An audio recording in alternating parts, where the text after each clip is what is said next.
Assalamualaikum warahmatullahi wabarakatuh.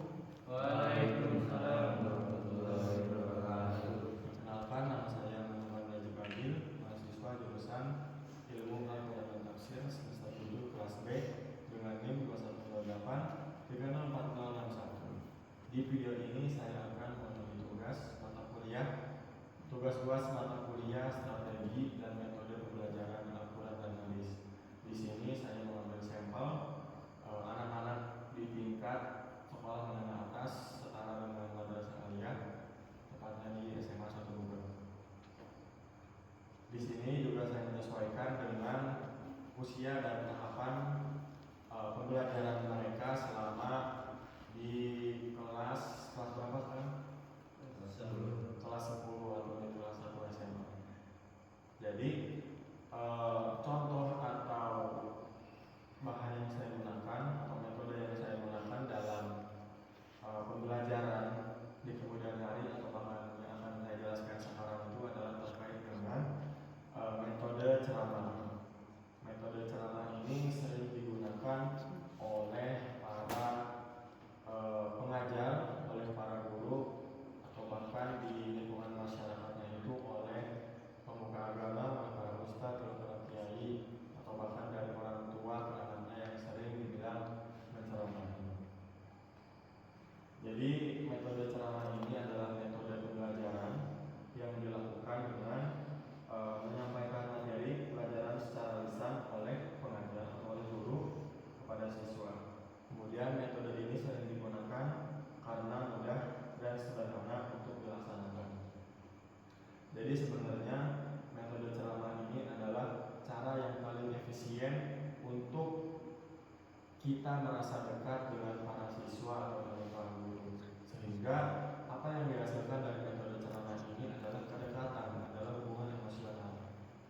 Di tingkat SD, di tingkat MI, kemudian di tingkat SMP dan MTS, itu memang metode ceramah atau metode lisan ini sering digunakan, namun memang dalam pembahasannya itu belum mendalam, belum terperinci, sehingga di tingkat sekolah menengah atas, di tingkat madrasah aliyah, metode ceramah ini sangat efisien, sangat efektif untuk digunakan.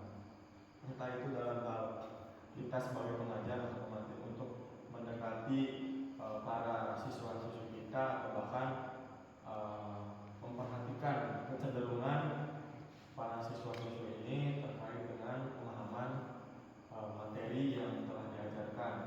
Jadi bagaimana kemudian siswa-siswi ini mampu untuk menggunakan hati, menggunakan pikirannya untuk selalu berpikir, untuk selalu merasa kurang, khususnya di dalam ilmu pengetahuan. Dalam metode ceramah ini memang ada keunggulan atau ada kelebihan dan tentunya ada kekurangan. Untuk kelebihan sendiri, metode ceramah ini adalah, jadi metode ceramah ini dapat digunakan oleh siapapun, bukan hanya seorang guru kepada siswanya, bukan hanya seorang siswa timbal balik kepada gurunya, melainkan kita sebagai masyarakat umum itu bisa menggunakan metode ceramah. Namun memang lain daripada kata ceramah ini apa? Misalkan kata-kata yang lainnya, pada kata yang lainnya, atau kata-kata yang sama daripada kata ceramah ini. Kemudian yang lainnya itu guru dapat mengendalikan suasana kelas. Yang kemudian guru juga dapat menyampaikan pelajaran yang luas. Setelah pengajar membuat materi di rumah, membuat materi di luar kelas, alangkah baiknya materi tersebut bukan hanya dipahami sebagai teks, namun juga dipahami sebagai konteks dan menyesuaikan dengan tingkat pemahaman siswa-siswi di sekolah menengah atas ini. Kemudian untuk kekurangannya, untuk negatif dari metode ceramah ini. Untuk kekurangannya itu adalah siswa bisa menjadi pasif. tadi yang saya katakan bahwasannya bagaimana kemudian kita menggunakan metode ceramah ini sebagai cara untuk mendekati siswa-siswi tersebut, cara untuk melatih emosional mereka, cara untuk membangun emosional kita, sehingga kedepannya metode ceramah ini lebih efektif dibandingkan dengan metode-metode yang lain, tentunya dengan menyesuaikan usia dan juga tahapan pembelajaran di tingkat sekolah menengah atas. Kemudian untuk kekurangan yang lainnya,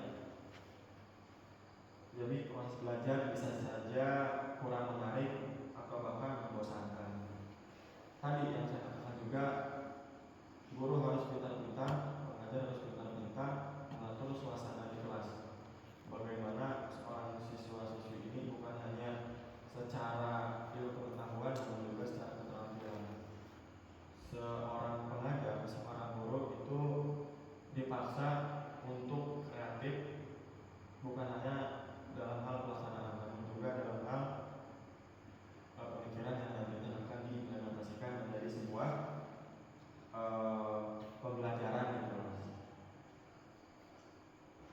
Kemudian ada satu cara untuk mengatasi kekurangan dari metode ceramah ini, yaitu dengan menggunakan diskusi atau bahkan kerja kelompok. Kenapa kemudian hal ini bisa mengatasi kekurangan tersebut? Agar mengurangi rasa bosan tadi, agar mengurangi rasa tidak ingin tahunya siswa. Jadi si siswa-siswi ini harus tahu bahwasanya yang kita gunakan, yang kita bahas dalam materi tersebut itu adalah sebuah tujuan pembelajaran. Mungkin dari teman-teman ada yang ingin ditanyakan terkait dengan metode ceramah? Kalau memang tidak ada, kita sudahi saja. Tidak. Paham? Gimana tadi? Bagus.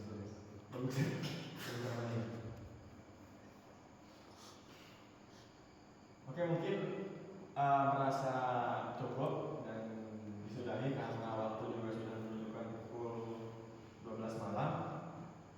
Terima kasih saya ucapkan kepada teman-teman yang sudah bersedia dalam waktunya, yang sudah bersedia sila dengan cara yang baiknya. Terima kasih. Saya Muhammad Najib Agil. Cukup sekian di video ini saya sampaikan.